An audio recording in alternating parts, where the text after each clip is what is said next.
bloque de Like a las 10. Recordad seguirnos a través de nuestras redes sociales, @like a las 10, y recordad que cada uno de nuestros contenidos se comparte luego en nuestro canal de YouTube para que puedas volver a verlo y vos también compartirlo. Así es, dijimos que vamos a hablar de cine, vamos a hablar de cine documental, y ya está aquí en Like a las 10 Isadora Guarda, bien digo, docente e investigadora de la Universidad de Valencia. Isadora, bienvenida. Muchas gracias. A Mendoza, Argentina, y bueno, para que charles un poco sobre lo que vamos a hablar esta tarde de diálogos con el documental. Sí, bueno, yo tengo que darle primero las gracias a Gabriela Valls, a la que conocí en Valencia hace unos años, profesora en la universidad, y que me ha ofrecido la posibilidad de venir hoy a generar este debate o este coloquio. Intentaremos que sea en un formato abierto, que el alumnado pueda participar, sobre el documental y sobre metodologías de producción en el documental social o documental independiente. De eso se va a tratar básicamente hoy la charla o la jornada. Perfecto. Contanos un poquito acerca de tu carrera con el documental. Has trabajado desde hace muchísimos años, ¿no? En diferentes producciones audiovisuales nacionales, internacionales. Sí, yo empecé, el primer documental que hice fue un encargo de Amnistía Internacional en 2001 sobre el proceso de una mujer a la que Amnistía era una activista de zonas rurales en Colombia que Amnistía Internacional había llevado a Madrid porque estaba ya, digamos, apuntada como un objetivo, sí, de diferentes grupos en la zona en la que ella trabajaba, y entonces nos encargaron para unas jornadas internacionales que ellos tenían elaborar una pieza, un corto documental sobre la experiencia de ella de vida y su trabajo y las condiciones en las que se encontraba. Y ese fue mi primer contacto con el documental, hace 21 años ya. Y a partir de ahí, pues bueno, empecé a trabajar siempre de manera independiente y siempre con historias relacionadas con la realidad, ¿no? Bien, Isadora, ¿cuáles son los desafíos que implica hacer un documental? ¿Cómo saber qué historia queremos contar? ¿Cómo abordarla? Bueno, es complicado. En el terreno de este tipo de documental yo creo que tiene mucho que ver con la mirada propia y con quién es una o uno, qué le atraviesa, qué le importa, qué le preocupa y a qué se quiere acercar, ¿no? A qué realidad social pretende acercarse.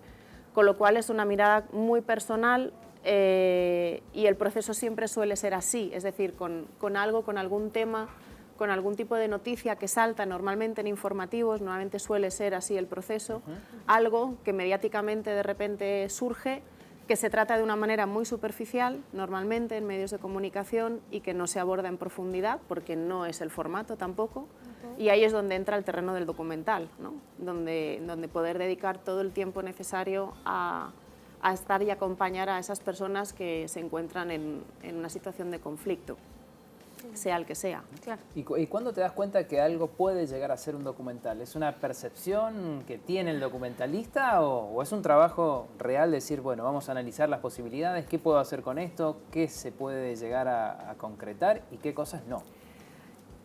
Hay veces que es muy fácil verlo, porque rápidamente ves la historia, ¿no? Construyes un relato, una narración a partir, aunque sea un formato documental. A mí me pasó en el caso del documental que hoy proyectaremos sobre las fosas de la Guerra Civil. Fue la primera exhumación que se hizo, digamos, oficial, aunque no era legal, en el año 2002 en España.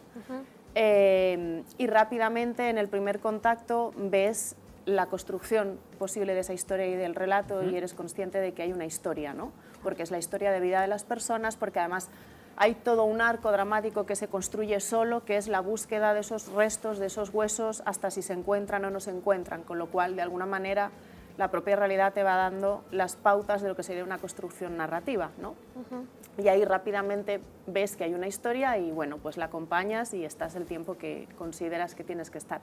Otras veces abordas situaciones en las que no hay historia como tal, ¿no? con una estructura clara, y lo que tienes que hacer es, bueno, apostar por estar ahí, por esperar que en algún momento surja algo que te permita de alguna forma vincular, enlazar o pensar que tienes un inicio, y tener la calma de acompañar y de después quizás en montaje que es donde realmente se construye un documental, pues trabajar con los archivos hasta construir ese relato, porque al final siempre es la construcción de un relato. Claro.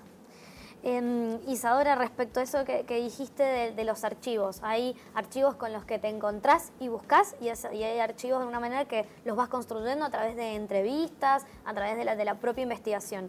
¿Qué manera te resulta la más sencilla para vos o tal vez sí, la más innata en tu trabajo? Yo siempre he trabajado con material que he generado yo, es decir, nunca he trabajado con un material de archivo previo. Sí que es verdad que puntualmente puede haber alguna fotografía, algún pequeño, ¿no? que algún propio protagonista de la historia propone o muestra, pero nunca he ido a buscar archivo. Siempre me he movido, digamos, en el terreno del presente y de lo que estaba sucediendo. Hasta ahora siempre he trabajado así. Bien. ¿Y qué tipo de trabajo preferís? ¿El del documentalista que quiere que se perciba su presencia en el lugar o el que quiere pasar desapercibido, como que su cámara, su lente, su ojo no está ahí y que la acción suceda?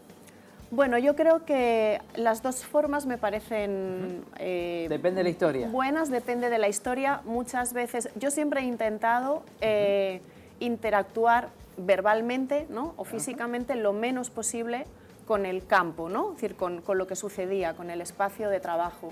Pero hay veces que resulta imposible porque se generan vínculos con las personas con las que estás tiempo, ¿no?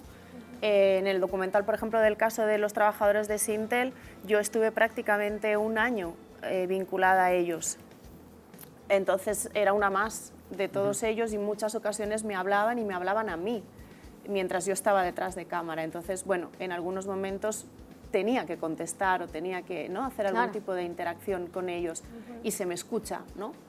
Pero intento, en mi posición, intento intervenir, digamos, creo que ya la presencia y la cámara es intervención suficiente en ese espacio. Bien, estamos transitando en la Argentina y también en la provincia de Mendoza, dicen momentos decisivos para el cine, para la industria audiovisual, porque se tienen que tomar algunas decisiones políticas que son muy importantes. Y muchas veces cuando charlamos con directores o productores audiovisuales, siempre se llega a la conclusión de que tal vez el mayor desafío no es artístico, sino de financiamiento. ¿Esto también pasa en otros lugares del mundo? Totalmente, y sobre todo en el terreno del documental. Claro. Y de qué tipo de documental, ¿no? Es digamos, en el margen en el que yo me muevo, porque también es el que yo decidí y en el que me siento cómoda y no pretendo otro. Al final la financiación normalmente parte de una misma, incluso muchas veces de las propias personas que son protagonistas del documental y que ayudan a financiar ese documental, por lo menos ayudan a la distribución en algunos casos, ¿no? Y después el recorrido suelen ser festivales. Claro.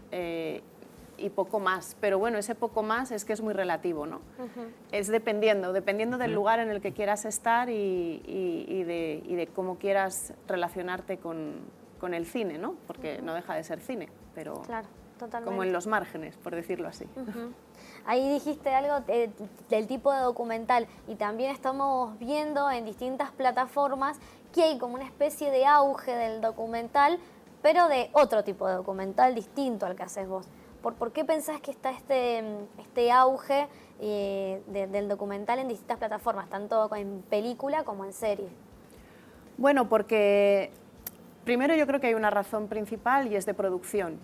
Normalmente un documental siempre tiene un coste menor que armar toda una ficción, ¿no? Claro. Para empezar. Y después porque, no sé si te refieres a este tipo de documental que tiene que ver con la investigación, sí, con biografías, una especie de documental como periodístico que incluso a veces construye o ficciona o hace puestas en escena, ¿no?, de determinadas situaciones que sucedieron. Yo creo que es un camino o un espacio híbrido entre la ficción y el documental propiamente dicho, ¿no?, que funciona, que al espectador le interesa, porque al final, bueno, está como conectado a una realidad, pero al mismo tiempo tiene un envoltorio bastante parecido a una producción de ficción, ¿no?, por decirlo así. Y al mismo tiempo yo creo que es una cuestión de dinero, básicamente, ¿no?, de poder producir con menor coste. Claro, bien. Es esta tarde, en realidad es a las 15:30 este encuentro que vamos a poder tener toda la comunidad educativa y universitaria. Es en el aula magna de la Facultad de Ciencias Políticas y Sociales. ¿Qué vamos a poder ver ahí? Bueno, pues vamos a tener una charla, en un primer momento una presentación de formas de trabajar, un poco lo que hemos estado hablando aquí ahora, ¿no? Cómo abordar esa realidad, qué manera de acercarse a los protagonistas, a los testimonios, cómo construir un documental de carácter social o de carácter de intervención, que es como yo le denomino. Y después vamos a proyectar el documental de las fosas y a mí me gustaría generar ahí que se abriera un debate sobre el propio contenido y las realidades históricas que de alguna manera ahí tenemos, ¿no?, puntos en común. Sí. Y del propio formato, ¿no?, de cómo está propuesta la narración, y a mí me gustaría pues que me interpelaran, ¿no?, y que pusieran un poco en cuestión de nuevo otra vez el formato para poder hablar y para poder hablar de la estructura narrativa.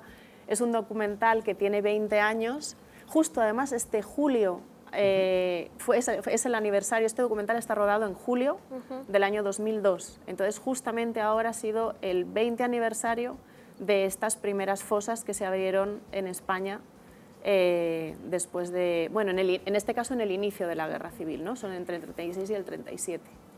Y Isadora, para hacer este tipo de documental, este tipo de trabajo que haces vos, ¿hay que ser valiente? Yo no me considero valiente, pero bueno, yo creo que yo lo definiría como tener una posición en el mundo y no bajarse de esa posición, ¿no? Creo que eso sí es importante. Los demás son los que juzgarán o dirán si se es valiente o no. Yo creo firmemente en el que el documental está para intentar de alguna manera mejorar la vida de las personas, aunque solamente sea con el acompañamiento y la visibilización de algunas situaciones, ¿no? A partir de ahí... Bien. Muy bien, bueno, Isa, muchísimas gracias por haber venido, que disfrutes tu estadía. Habrás notado en estos meses o semanas que llevas en la Argentina que estamos llenos de historias para contar. Sí, de hecho estoy ahí haciendo algunas cositas porque me encantaría poder después montar algo con... Bueno, con todo gusto, con todo gusto. Hay muchas historias para contar y nosotros estamos súper felices de que nos hayas visitado, ¿eh? Muchísimas gracias, al contrario. Muchas lo agradezco gracias, mucho. Isadora. Gracias. Bueno, toda esta información la vas a tener en nuestras redes sociales también esta tarde, una charla en la facultad sobre el documental y lo que habla de Isadora de que es una posibilidad de cambiar el mundo, mejorar la vida de las personas. Vamos a hacer una nueva pausa, quédense, nos queda mucho más para compartir hasta las 12, les hacemos compañía, ya venimos.